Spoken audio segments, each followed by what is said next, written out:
अस्सलाम वालेकुम। तो आज हम करेंगे AES एन्क्रिप्शन। ठीक है, हमने इसकी की जनरेशन का स्टेप देखा था। की जनरेशन जो होती है वो हर एक राउंड के लिए होती है और हर एक राउंड के एंड में एक राउंड की दी जाती है जिसके साथ आप आफ्टर मिक्स कॉलम के आउटपुट को ज़ोर करते हैं। ठीक है, तो ये जो हमारी साइफ़र की है ना, ये वाली, ठीक है, उसका हम की जनरेशन करेंगे और हर एक राउंड के लिए 4 वर्ड्स की एक की निकालेंगे। राउंड की, सब की कह सकते हैं इसे, क्योंकि ये हर राउंड के लिए थे और ये हमारे AES एन्क्रिप्शन एल्गोरिथम में 10 राउंड है तो वो 10 राउंड के लिए निकलेगी।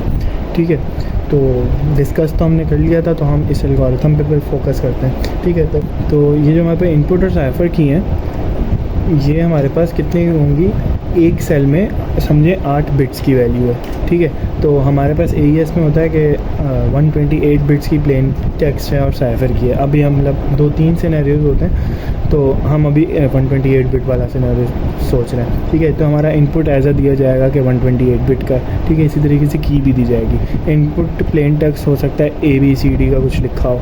ठीक है, तो उसको हम पहले क्या करेंगे, उसकी ASCII निकालेंगे, ASCII से बाइनरी एंड बाइनरी से हेक्साडेसिमल, और फिर उसको इस तरीके से मैट्रिक्स में अरेंज करेंगे कि लाइक एक सेल में 8 बिट्स आ जाए। तो अगर एक सेल में 8 बिट्स हैं और एक रो में कितने हैं, 4 बॉक्सेस हैं, तो 8 4 जा 32, और फिर 32 एक रो में आ रहे हैं तो 4 रोज़ हमारी, तो 32 4 जा हो जाएगा 128। ठीक है, इस तरीके से साइफ़र की भी अरेंज होती है। तो ये तो साइजिंग की चीज़ थी। ठीक है, बट हमारा मेन फोकस होगा कि हम एल्गोरिथम के स्टेप्स क्या होते हैं वो समझ लें। ठीक है, तो हमें सबसे पहले क्या करना होता है, इसका पहला स्टेप होता है कि आप इनपुट और साइफ़र की को ना ज़ोर कर दो। ठीक है,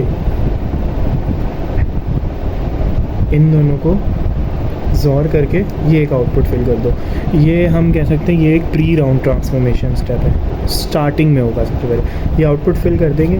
अब जो स्टार्ट ऑफ राउंड होगा ना, वो यही आउटपुट जो है स्टार्ट ऑफ राउंड में जाएगा। ठीक है, समझे, हमने इस जो ये आंसर आएगा यहाँ पे, उसको यहाँ कॉपी कर देना है। देन आफ्टर सब बाइट शिफ्ट रो मिक्स कॉलम, और फिर जो मिक्स कॉलम का आंसर आएगा इसके साथ ज़ोर हो जाएगा, और फिर वही ज़ोर यहाँ पे नेक्स्ट राउंड का इनपुट मिल जाएगा। ठीक है, तो अब हम देखते हैं कि ज़ोरिंग कैसे करते हैं। ज़ोरिंग तो वैसे हमें आती है, बट यहाँ भी एक बार कर लेते हैं। तो हमने जब पहले ज़ोर किया था, अगर हम यहाँ देखें तो हमारे पास पहली वैल्यूज़ क्या हैं, 0 0, और इसको ज़ोर करना है किसके साथ, 0 0 के साथ, सेम सेल वाली वैल्यूज़ को ज़ोर करेंगे। ठीक है, तो ज़ोर करने के लिए क्या ज़रूरी है, पहले बाइनरी में होना चाहिए। ठीक है, तो लेट सपोज़ हम इसको 4 बाइट की बाइनरी में लिख लें, बिट की बाइनरी में लिखते हैं। इसका हो जाएगा 1 2 3 4, इसका हो जाएगा 1 2 3 4, तो ये टोटल 8 बिट्स बन गई सेम। ठीक है, ज़ोर करने के लिए क्या होता है, सेम होगा तो 0, सेम बिट्स होंगी तो 0 आउटपुट आएगा, डिफरेंट होंगी तो 1। तो ठीक है, तो ये तो सारी की सारी सेम है, तो इसका आउटपुट भी 0 जाएगा। ठीक है, अब हम अगला देखते हैं। 4 4 है, चले 1 1 और 0 1 को देख लेते हैं। 1 1 ज़ोर, 0 1 को देख लेते हैं। तो 1 1 की अगर हम बाइनरी लिखें तो वो 4 बाइट्स में, 4 बिट्स में हो जाएगा 0 0 1 0 0 0 1, और ये 0 0 0 0 0 0 0 1। ठीक है, अब समझो मैं ये उठा के इसके नीचे लिख देता हूँ, 0 0 0 1 0 0 0 1। ठीक है, अब इसको मैं ज़ोर कर रहा हूँ, ये ज़ोर का सिंबल होता है। Same output 0, same output 0, same output 0, same output 0, different output 1, same same same, तो इसका ये आउटपुट बनेगा। इसको मैं अगर दोबारा हेक्साडेसिमल में लिखूँ तो ये 4 बिट 0 होंगे और ये 1 0 आंसर आ गया। ठीक है, तो हम ये जो है हमारा मैट्रिक्स फिल भी करते जाएंगे। तो इसका आउटपुट जो होगा वो होगा 0, और 1 1 और 0 1 वाले का होगा 1 0। अच्छा, ठीक है, अब लेट सपोज़ ई और 0 ई का करते हैं, ई और 0 ई का करते हैं। ठीक है, ई ज़ोर 0 ई। ठीक है, ई हमारे पास क्या होता है हेक्साडेसिमल में, हेक्साडेसिमल में जो अल्फ़ाबेट्स होते हैं वो A10 होता है, B11 होता है, C12 होता है, फिर D जो है 13, E 14, और F15। ठीक है, तो हमारे पे E14 है, मतलब हमने इस 14 नंबर की क्या निकालनी है, बाइनरी। तो 14 की बाइनरी क्या होती है, ये हो गया, ये वाली बिट 8 बिट मतलब 2 की पावर 3 होती है, मतलब 8, फिर 8 और ये 14 है ना, तो ये 4 होता है, 2 की पावर 2 4, 9 10 11 12, और ये 2 होता है 13 14, तो ये होगी 0, सेम E1110, इधर 4 ज़ीरोज़ और फिर 1110, तो ये बन जाता है 14। ठीक है, अब हमें इसको ज़ोर करना है, तो समझो मैं ये वाली उठा के इसके नीचे लिख देता हूँ, 1 2 3 4, 1 2 3 4, इनको ज़ोर करते हैं, same zero same zero same zero same zero same zero, different ones आ गए। ठीक है, अब इनका हेक्साडेसिमल क्या होगा, इसका 0 हो जाएगा और इसका E हो जाएगा, E0 आंसर आ गया। ठीक है, तो ये मैं उठा के लिख दूँगा ये वाले बॉक्स पे, क्या, E0। अच्छा, अब अगर मैंने 11 और 10 को जो किया था और EE और 0E को जो किया था, अगर हम इसमें पैटर्न देखें तो वो ये समझ आ रहा है, 1 और 0 का ज़ोर 1 आ रहा है, 1 और 1 का ज़ोर 0 आ रहा है। इसी तरीके से E और 0 का ज़ोर E आ रहा है, E और E का ज़ोर 0 आ रहा है। इसका क्या मतलब है, हमें ना लंबी करने की ज़रूरत नहीं, मतलब बाइनरी लिख के फिर ज़ोर निकालेगी, हमें एक पैटर्न समझ आ गया कि जब ज़ोर करते हुए ये हेक्साडेसिमल के लेटर्स सेम हो तो उसका आउटपुट 0 आता है, और अगर एक कुछ भी हो दूसरा 0 हो तो वो जो दूसरा कुछ भी होता है ना वो आउटपुट आता है। ठीक है, मतलब जिस तरीके से अब मैं बोलूँ FF और 0F का निकालना है, ठीक है, ज़ोर, तो इसको मैं ऐसे कर सकता हूँ कि मैंने कहा था कि अगर सेम हो तो उनका आउटपुट 0 आएगा, और अगर डिफरेंट हो, लेकिन डिफरेंट ऐसे कि एक कुछ भी हो दूसरा 0 हो, तो उसका आउटपुट जो कुछ भी हो वाला लेटर है वो आएगा F0। ठीक है, तो ये हमारे पे इस तरीके से सिचुएशन में पैटर्न पता चलेगा। तो अब हमें बार बार करने की ज़रूरत नहीं, हम बस देख देख के फिल कर देंगे। तो देख देख के अगर फिल करें तो 4 4 0 4, 4 0 का 4 लिख देंगे और 4 4 का 0 लिख देंगे। इस तरीके से 8 8 0 8, 8 0 का 8 और 8 8 का 0, इसी तरीके से 0। ठीक है, तो ये हमारे पास आउटपुट आ जाएगा। अब इस आउटपुट को मैंने यहाँ स्टार्ट ऑफ राउंड, जो राउंड इनिशियल राउंड होगा उसमें कॉपी कर लेना है। तो हमने स्टार्ट ऑफ राउंड में ये वाला जो आउटपुट आया था इसको कॉपी कर दिया है। नेक्स्ट हमारा स्टेप होता है आफ्टर सब बाइट।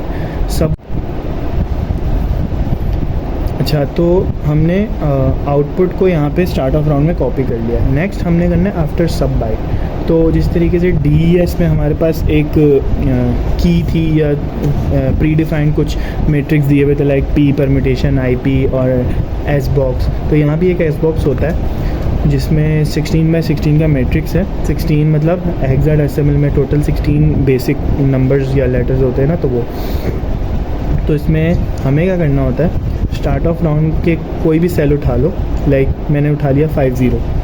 ठीक है, जो 5 है ना वो S बॉक्स की मैं रो में ढूंढूंगा और जो दूसरा 0 है वो कॉलम में देखूंगा। ठीक है, तो अब अगर मैं S बॉक्स की रो में 5 ढूंढूँ तो वो ये लिखा हुआ है, और ये ढूंढूँ 0 तो ये लिखा हुआ है। तो इसके इंटरसेक्टिंग पॉइंट पे जो नंबर आ रहा है वो है 53। ठीक है, तो ये मैं जाऊँगा,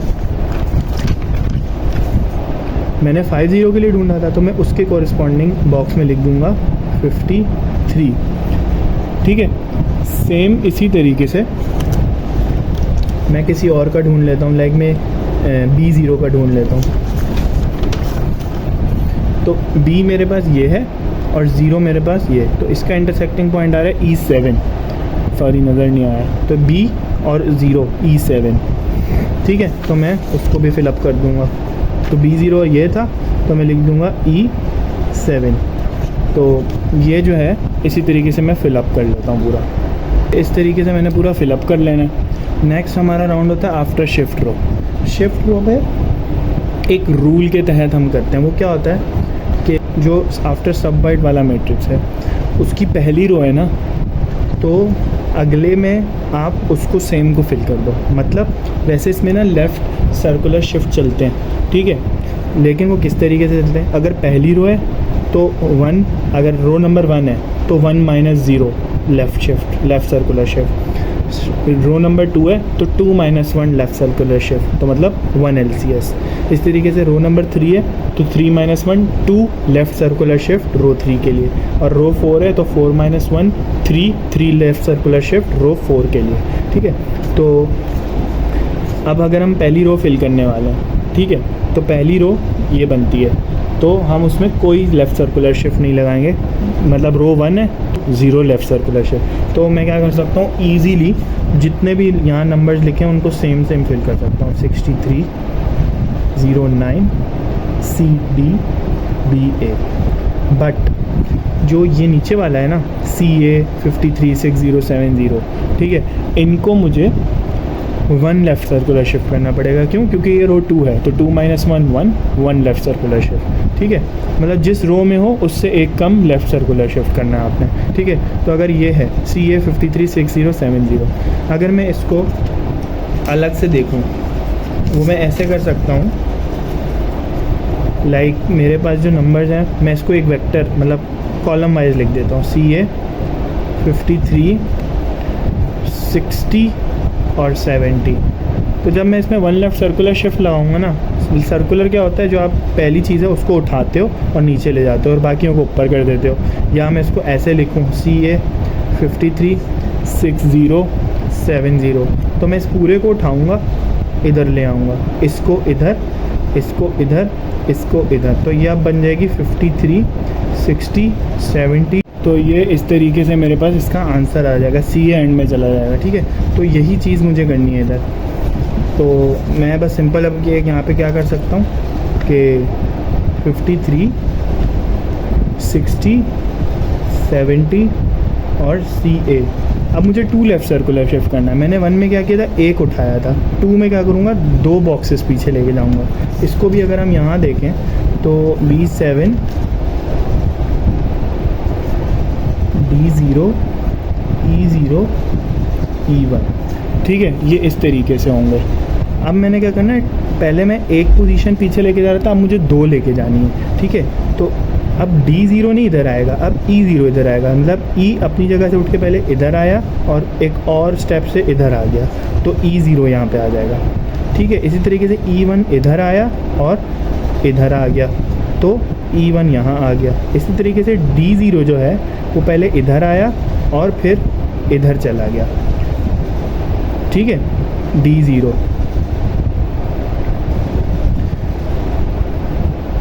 इधर आया और फिर इधर चला गया। ठीक है, ये इधर आ जाएगा D0, और B7 अपनी जगह से पहले इधर आएगा और फिर इधर चला जाएगा, तो B7। तो इसका आंसर ये बनेगा E0 E1 B7 D0, E0 E1 B7 और D0। ठीक है, और 3 लेफ़्ट सर्कुलर शिफ्ट करना है क्योंकि 4th रो चल रही है, तो मैं 3 बार पीछे जाऊंगा। 3 बार पीछे जाने से क्या मुराद है, जो मेरे ये पहले नंबर पे लिखा है ना 04, ये अपनी स्टेप से पहले इधर आएगा BC की जगह, फिर इधर आएगा E7 की जगह, फिर इधर आएगा 51 की जगह, मतलब 3 शिफ्ट इसने की हैं। ठीक है, तो 04 उठ के इस प्लेस पे आ जाएगा। इसी तरीके से जो 51 है, 51 इधर आया, फिर इधर आया।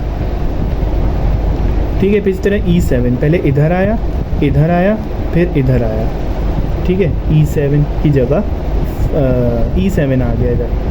ठीक है, इस तरीके से BC पहले E7 की जगह आया, फिर 51 की जगह, फिर 04 की जगह, तो BC इधर आ गया।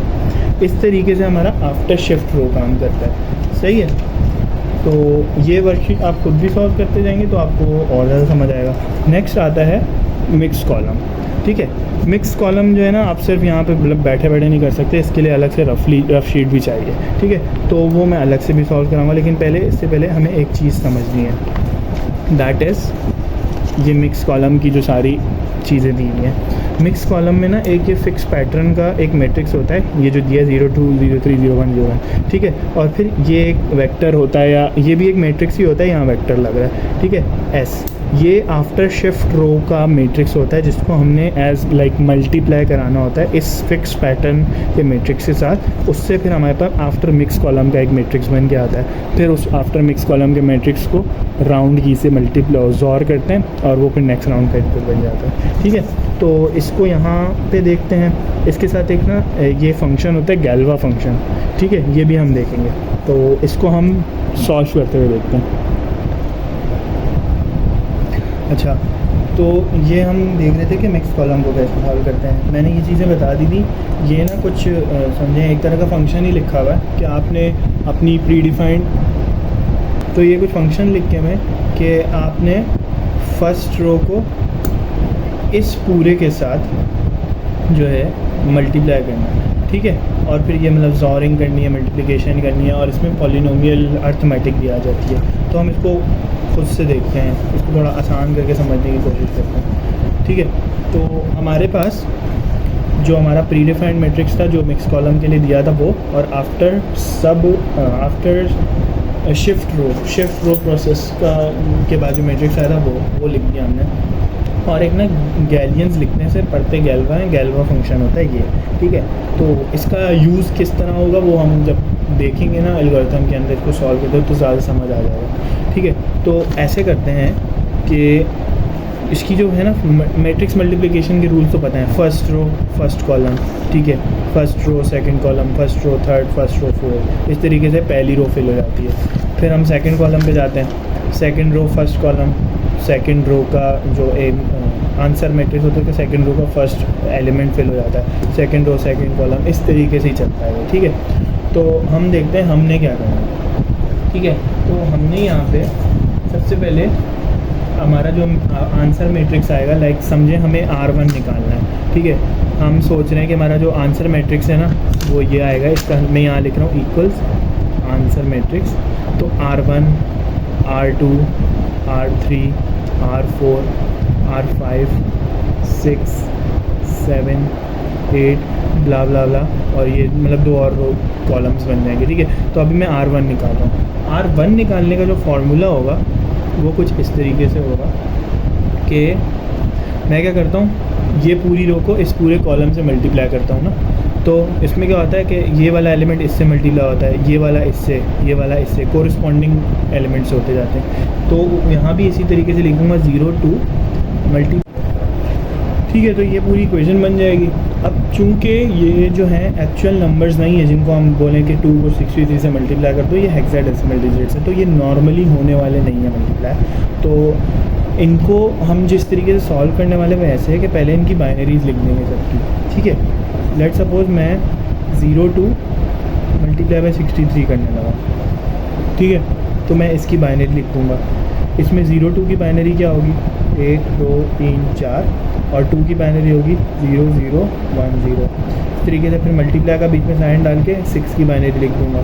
6 की बाइनरी होगी 0 1 1 0, और 3 की बाइनरी होगी 0 0 1 1। ठीक है, अब कैसे मल्टीप्लाई करना है, अब हमें इनको पॉलिनोमियल में लेके जाना है, पॉलिनोमियल डिग्रीज़ में लेके जाना है एक तरह। ठीक है, तो हम बोलते हैं x हमारा वेरिएबल है।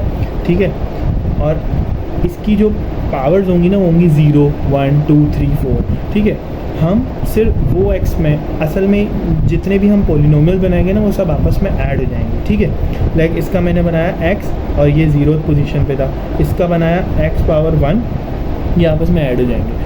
बट यहाँ हमने ऐसा करना है कि जो 0 वाला है ना वो समझे ख़त्म हो गया, वो 0 से मल्टीप्लाई होकर ख़त्म हो गया, तो सिर्फ जो 1 वाले एलिमेंट बचेंगे ना उनके पॉलिनोमियल लिख देंगे ऐड करके। ठीक है, तो इस पूरे में सिर्फ x 1 ही रह जाएगा।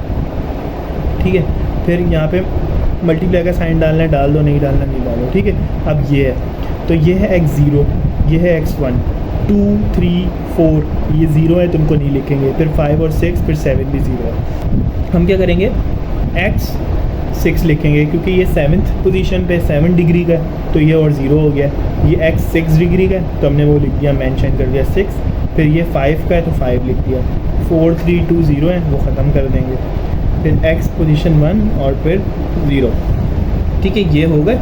अब हमें नेक्स्ट क्या करना है, ये आपस में ब्रैकेट्स मल्टीप्लाई हो रही हैं, हमें भी वही करना है। ठीक है, लेकिन ये वेरिएबल्स हैं, ये कोई नंबर नहीं है जो आपस में मल्टीप्लाई हो रहे हैं। तो लेकिन इसमें पावर्स हैं। तो मैथ्स का बेसिक रूल होता है कि बेसिस अगर सेम है तो पावर ऐड हो जाती है। तो अगर मैं देखूँ x को, जब x1 को x6 से मल्टीप्लाई करा रहा हूँ तो बेस तो सेम है ना, बेस क्या है x, तो मैं इनकी पावर्स को ऐड कर दूँगा। तो इसका आंसर आएगा x पावर 7। फिर ये बीच में प्लस आ जाएगा। फिर x1 को x5 से मल्टीप्लाई कराना है, फिर बेसिस सेम है तो x की पावर 1 और 5 ये ऐड होके 6 हो जाएंगी, एंड सो ऑन। ये 2 और ये हो जाएगा 1, राइट। सही है। अब ये जब हो जाएगा हम इसको फ़िलहाल ऐसे ही छोड़ देंगे। अब हम नेक्स्ट वाले पे जाएंगे। नेक्स्ट वाला क्या है, 0 3 और मल्टीप्लाई हो रहा है 53 से। इसकी भी बाइनरी लिखेंगे। 0 और 3 की बाइनरी हो जाएगी ये, और आपस में ये मल्टीप्लाई हो रहा है, और 6 3 है। 6 की बाइनरी 5 3 है। इसकी हो जाएगी 1 0 1 और 0 0 1 1, ठीक है। फिर इसकी, ठीक है। तो ये इसका x0 तक आ गया, x1 और x0 इसमें अवेलेबल थे। इसको मल्टीप्लाई करेंगे इससे। इसमें क्या है, 7 6 x6 अवेलेबल है। फिर 5 0 है तो वो ख़त्म हो गया, 0 हो गया समझें। फिर 4, फिर 3 2 भी ख़त्म है, और x1 प्लस x0 है, ठीक है। तो अब इनमें इनको भी मल्टीप्लाई करना है। इनको मल्टीप्लाई करना है तो हमें पहले x1 को इस सब से मल्टीप्लाई करना है, फिर x0 को इन सब से मल्टीप्लाई करना है, ठीक है। तो मैं करता हूँ इसको। पहले x1 को सबसे मल्टीप्लाई कर दूँ। x1 जब सबसे मल्टीप्लाई होगा तो 6 + 1 7 आ जाएगा। जब ये 4 से होगा तो x5 आ जाएगा। फिर 1 से होगा तो 2 आ जाएगा, और 0 से होगा तो 1 आ जाएगा। देन वही प्लस लगाऊंगा और x0 को अब इन सब से करूँगा। 0 तो किसी से भी ऐड हो, जो दूसरा नंबर होता है वही आंसर आ जाता है प्लस में। तो समझे, मैंने ये वाली ब्रैकेट पूरी उतार ही देनी है यहाँ पे,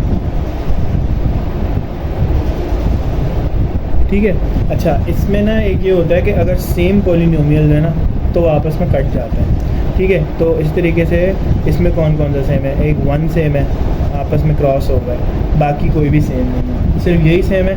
तो ये क्रॉस हो गए, तो इसका हम आंसर बना के अब अलग से लिख देते हैं कि इसका जो आंसर आया है वो आया है x7 x6। अब मैं इसको रीअरेंज करके लिख रहा हूँ ताकि नंबरिंग ठीक रहे। x6 x5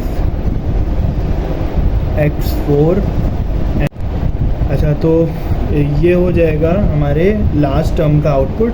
देन हम 0 1 और e0 को करेंगे। 0 1 की बाइनरी लिख ली, e0 की बाइनरी लिख ली। 0 1 को पॉलिनोमियल में करके लिख दिया, e0 को पॉलिनोमियल में करके लिख दिया। अब इन दोनों को मल्टीप्लाई करेंगे तो चूंकि ये 0 है तो उसको कोई फ़र्क नहीं पड़ने वाला, वो सेम आंसर आ जाएगा। इस तरीके से 8c की बाइनरी, पॉलिनोमियल और फिर ये आउटपुट्स, ठीक है। नेक्स्ट लास्ट जो हम काम करेंगे वो ये होगा कि जितनी भी टर्म्स है ना, ये वाली और ये जो हमारे पास इसमें आई थी लास्ट ये वाली, इन सबको एक जगह करके लिख लेंगे। अच्छा, तो ये मैंने थोड़ा पहले से बना के रख लिया। ये हमारा आ गया उस लास्ट टर्म का आउटपुट। देन हमने करना है 0 1 मल्टीप्लाई बाई e0। उसकी बाइनरी लिखेंगे 0 1 की और e0 की, फिर उसको पॉलिनोमियल में लेके जाएंगे और फिर मल्टीप्लाई करके ये आंसर आ जाएगा। देन हमारी लास्ट टर्म जो होती है 0 1 मल्टीप्लाई बाई 8c।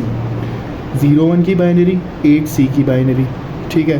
फिर उसकी पॉलिनोमियल्स को मल्टीप्लाई किया तो ये आउटपुट आ गया। देन हमने जो चारों टर्म्स हमने कैलकुलेट किए, ये और एक जो पिछली थी, उन सबको मैं एक साथ लिखूँगा अब ऐड अप करके, ठीक है। तो मैंने सबको ना अलग अलग लाइन्स में लिख दिया ताकि क्लैरिटी रहे कि भाई ये पहली टर्म का था, ये दूसरी, तीसरी, चौथी से, ठीक है। अब हमने जब ये वाली कंप्यूट कर रहे थे तो हमने देखा था उसमें ना सेम टर्म्स कट रही थी, सेम पॉलिनोमियल्स कट जाते हैं, ठीक है। तो इसमें भी यही होगा। इसमें हमारे पास x7 2 बार है, क्रॉस हो गया, फिर दोबारा 2 बार आया तो क्रॉस हो गया। इस तरीके से x6 2 बार आया, क्रॉस हो गया। x2 जो है 2 बार आया, क्रॉस हो गया।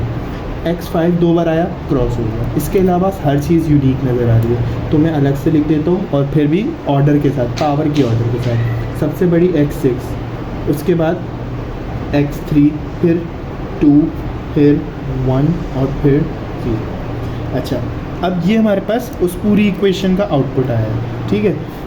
हमने जिस तरीके से यहाँ अपनी बाइनरी को पॉलिनोमियल में लेके जा रहे थे ना, वैसे ही इस पॉलिनोमियल को बाइनरी में लेके जाएंगे, वही रिवर्स प्रोसेस हो जाएगा। ठीक है, तो हम क्या करेंगे, लाइन बाय लाइन लिखते जाएंगे 1 बाय 1 करके। तो x की पावर 6 बाइनरी बिट्स वैल्यूज़ की पोजीशन में जिस नंबर पे आती है हम वो लिख देंगे, तो ये 1 आ गया। ठीक है, फिर इसके बाद x की पावर 6 के बाद 5 आता है, तो 5 वाला हमारे पास 0 है इधर, तो हम 0 मेंशन कर देंगे। 4 भी टर्म x की पावर 4 भी आनी है, ये वाली मैं लिखना भूल गया। ठीक है, तो यहाँ भी आ जाएगी वो x की पावर 4, ये, फिर इसके बाद x की पावर 3। ठीक है, तो ये थोड़ी कंफ्यूजन होगी। ठीक है, अब यहाँ x की पावर 4 मौजूद है, 5 नहीं है, तो 1 आ जाएगा। 3 मौजूद है, 1 आ जाएगा। 2 मौजूद है, 1 1 1, इन सब का। ठीक है, तो हमारे पास तो 8 बिट का चल रहा था ना सारा स्ट्रक्चर, तो हम एक 0 लगा देंगे x7 की जगह। ठीक है, अब इसका हम हेक्साडेसिमल निकालेंगे, तो ये हो जाएगा 5 और ये हो जाएगा f। तो हमारे पास वो जो स्टार्ट में टर्म थी ना हमारे पास ये वाली R1 की, इस पूरी का जो आउटपुट आया है वो आया है 5f। ठीक है, इसी तरीके से अब हमें क्या करना है, नेक्स्ट निकालना है। नेक्स्ट क्या होगा कि नेक्स्ट जो होगा, हमने अभी R1 निकाला है, अब या तो हम नीचे वाला निकाल लें या हम अगला निकाल लें R5। चलें R5 निकालें, तो फर्स्ट रो को इस सेकंड कॉलम से सेम प्रोसेस से गुजारना है। ठीक है, तो ये अब आप सारा एक एक करके खुद करें।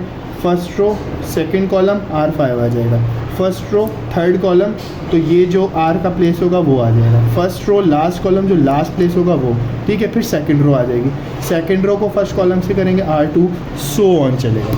इसमें एक चीज़ होती है, लेट सपोज आपने जब इस पॉइंट तक पहुँचे हैं, ठीक है, इस पॉइंट तक, तब आपके पास जो वैल्यूज़ आई हैं ना, उनमें अगर x की पावर 7 से बड़ी कोई पावर वाली वेरिएबल आ जाता है, ठीक है, पॉलिनोमियल आ जाता है, तो उसको कैसे कैटर करना है हम वो देखते हैं। उसकी मैं एक ना वैल्यू बना देता हूँ, आगे आप जब सॉल्व करेंगे ना तो वो वाली कंडीशन आ जाएगी। मैं अभी बस एक सैम्पल बना लेता हूँ ताकि समझ आ जाए।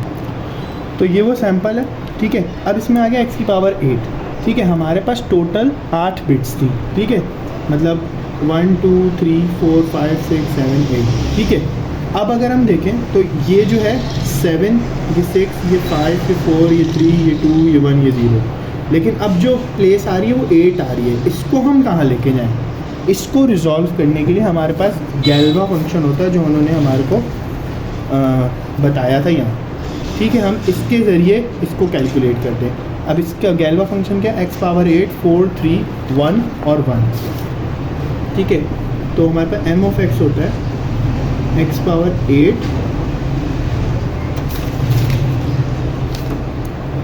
4 3 1 और 1। ये 1 क्या है, असल में जो अगर कोई भी बेस की पावर 0 हो तो वो 1 के बराबर होती है, तो ये x की पावर 0 ही है। ठीक है, हमें क्या करना होता है, इस गैल्वा फंक्शन की बाइनरी बनाते हैं। बाइनरी हमने देखा था, हमने यहाँ पे कैसे पॉलिनोमियल से बाइनरी में गए थे, वैसे ही हम इन दोनों की बाइनरी बनाएंगे और फिर एक डिवीज़न करते हैं। ठीक है, तो अगर हम इसकी बाइनरी सोचें तो क्या होगी, x की पावर 8 पे 1 आ जाएगा, इसके बाद आता है 7 7 0 6 0 5 0 4 1 3 1 2 0, ये भी 1 और x की पावर 0 वाली पोजीशन भी थी। ठीक है, तो ये हो गया गैल्वा फंक्शन की बाइनरी में अगर कैसे लिखें तो। ठीक है, और अगर हम इस वाली वैल्यू की बनाएं तो x की पावर 8 1 हो गया, x की पावर 7 नहीं है 0, 6 1 5 1 4 नहीं है 0, 3 नहीं है 0, 2 है 1, x की पावर 1 है 1 और एक ये 0। ठीक है, अब हमें ये वाली बिट को ख़त्म करना है एक तरह से, तो हम डिवीज़न करते हैं। अब ये वाली डिवीज़न कैसे होती है कि जो गैल्वा फंक्शन है ना, हम उसको इधर लिख देंगे और ये वाली वैल्यू है जिसको हम रिजॉल्व करना चाह रहे हैं उसको अंदर लिख देंगे। ठीक है, अब हमें क्या करना है, ये वैल्यू ख़त्म करनी है। हमें एक चीज़ पता है, ज़ॉर फंक्शन में जब सेम वैल्यूज़ होती हैं तो आउटपुट 0 आता है। ठीक है, सेम अगर 2 1 होंगे तो उसका आउटपुट 0 आ जाएगा।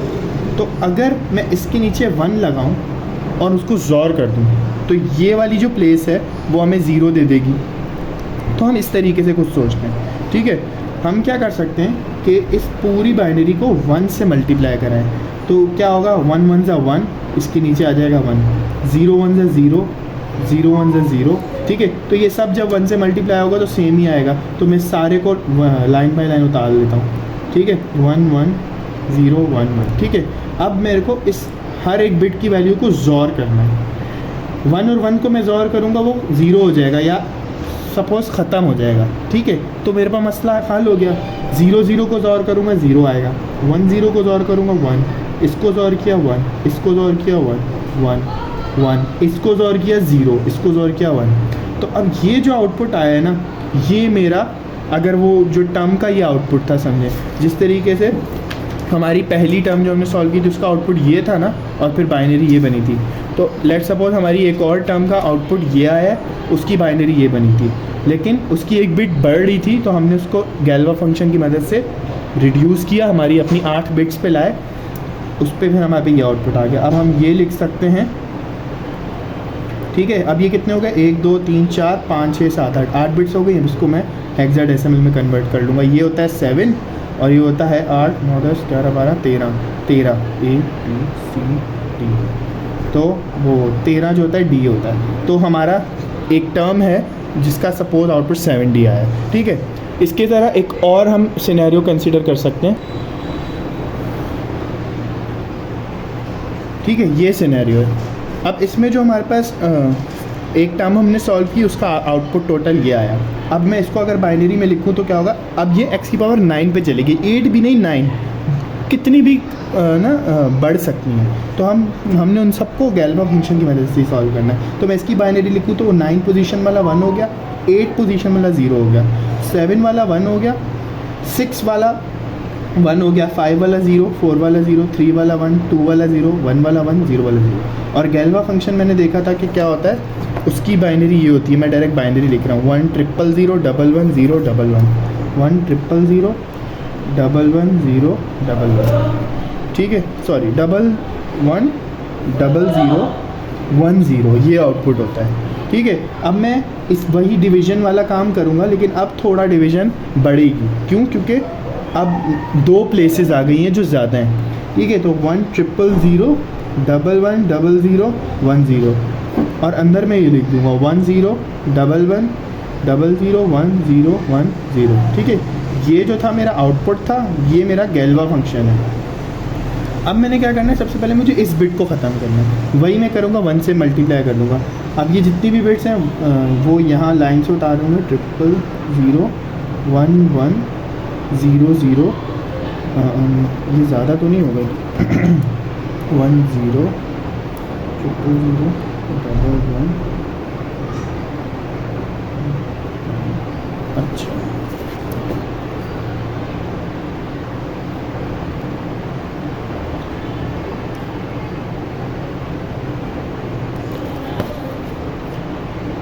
अच्छा, मुझे गैल्वा फंक्शन कॉपी करने में थोड़ी मिस्टेक हो गई, ये होता है, सही है, ये आखिरी नहीं है, ये है, ठीक है। तो 1 0 0 1 1 0, और ये भी 1 होगा, ये भी 1। अब ये जो बिट छूट गई है ना, इसको हम ऐसे ही छोड़ देंगे। अब हम इनको ज़ोर करेंगे, ठीक है।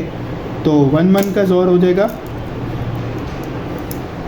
0 0, या फिर इसको क्रॉस कंसिडर कर लो, इसका आ जाएगा 0 0 0 का ज़ोर 0, 1 0 का ज़ोर 1, 1 0 का ज़ोर 1, 0 1 का ज़ोर 1 1 1 1 0, और ये 0 एज इट इज़ कराएगा। अभी भी हमारे पास टोटल कितनी है, 8 बिट्स हैं, इसको भी ख़त्म करना है, ठीक है।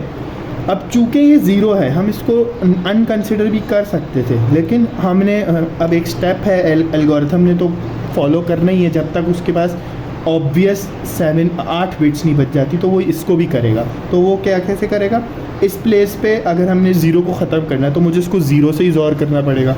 तो मैं इसको 0 से मल्टीप्लाई कर दूँगा इस पूरे को, तो वो क्या करेगा, 0 1 0, ये सारे मतलब ज़ीरोज़ हो जाएंगे, ठीक है। और फिर इन सबको ज़ोर करूँगा तो ये वाली चीज़ तो ख़त्म हो गई, 0 0 0 या ये क्रॉस, और बाकी 1 0 1 1 0 1 1 0 1 1 0 1 1 0 1 1 0 1 0 0 0 0 0 0, ठीक है। अब ये मेरे पास जो आउटपुट आया है ना, 3 3 6 3 3 6 और 2 8, अब मैं इसका निकाल लूँगा हेक्सा, ठीक है। ये हो जाएगा F, और ये हो जाएगा 8 9 10 11 12, तो A B, तो ये आंसर आ जाएगा C। तो ये होता है पूरा हमारे पास। अगर बिट्स जो है हमारी 8 से बढ़ रही हैं, पॉलिनोमियल की डिग्री मैक्सिमम 7 नहीं है, 8, 9, 10 पे चली गई है, तो हमें ये सिनेरियो, ये वाली चीज़ करके फिर आउटपुट निकालना पड़ेगा। तो ये हमारे पास AES यहाँ पे आके ख़त्म होता है। एक्चुअल एक्वेशन वाला करें तो उसका आंसर आया था 5 है। नाउ हमें अपनी वर्कशीट में भी इसको अपडेट कर देना है, तो ये हो जाएगा इस तरीके से 5 है। ना आगे जो हम जितने भी सॉल्व करते जाएंगे, तो मैंने लाइक बताया था ना R1, R2, R3, R4, ये R5, तो वो सब यहाँ सॉल्व करते जाएंगे। वंस ये पूरा कंप्लीट हो जाएगा, हमारा 1 राउंड कंप्लीट हो जाएगा। हम फिर आफ्टर मिक्स कॉलम और ये राउंड की इनको ज़ोर कर देंगे। ज़ोर हमने इनको करते हुए देखा था कैसे होगा, ठीक है। ज़ोर करके और फिर जो उसका आउटपुट आएगा वो नेक्स्ट राउंड, जो राउंड 1 है, इसमें ना ES में एक इनिशियल राउंड होता है, फिर राउंड 1 शुरू होता है, फिर 1 से 10 तक जाता है, ठीक है। तो फिर राउंड 1 में इन दोनों का ज़ोर डाल देंगे एंड सो ऑन ही चलेगा।